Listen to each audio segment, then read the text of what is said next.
So I just came down to water one of my plants, and it's this jade here.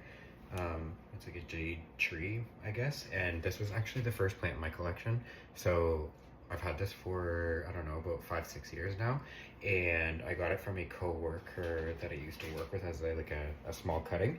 But I remember when I was learning about plants, there was I don't know, there's just a bunch of videos out there, especially when it came to succulents and like cacti and stuff. I mean, cacti are a little bit different, but succulents specifically, where like, I've let my plant dry out for far too long. Like when you start seeing that the leaves start like wrinkling and getting really deflated and thin and not tough anymore when they're like a succulent plant like this, you've let it dry out too far. And I know that a lot of people actually online actually recommended that you do like this thing called like the taco test, where you basically like fold up the leaves or whatever to see if it needs water.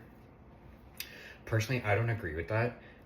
I think that if you've gotten to the point where it can fold up like that easily enough, then you've waited a little bit too long to water it. So my recommendation is, I mean, it's going to be different for everybody, and depending on what kind of light you get when it comes to watering, and like the frequency, and like what kind of substrate or soil it's in, or like, so this is in a well draining, like a really well draining, like rocky substrate, and then it's in terracotta too, so that also wicks away moisture from, whoop, just about topple this thing over, but it wicks away water and moisture from the soil itself. So this thing will have to be like watered more frequently. And I don't know, in the summer I water it probably about once a week, and then in the winter I probably like once every 2-ish weeks. But I basically just wait and I pick it up, and after a while you feel the difference of like when it's freshly watered versus like when it needs water. Like, yes, this is a heavy plant, but I can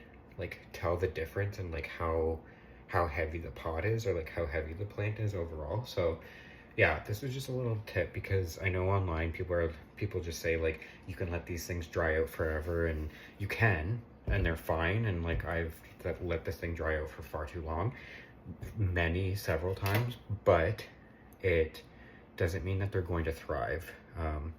Like this is a mother plant that I took cuttings from for my sister too, and my sister's plant of this is like basically double the size of this, and it's because she was watering it much more frequently and I was watering it not as frequently. So yeah, that's my little tip for the day. I hope you guys have an amazing day, and we'll see you tomorrow. Bye.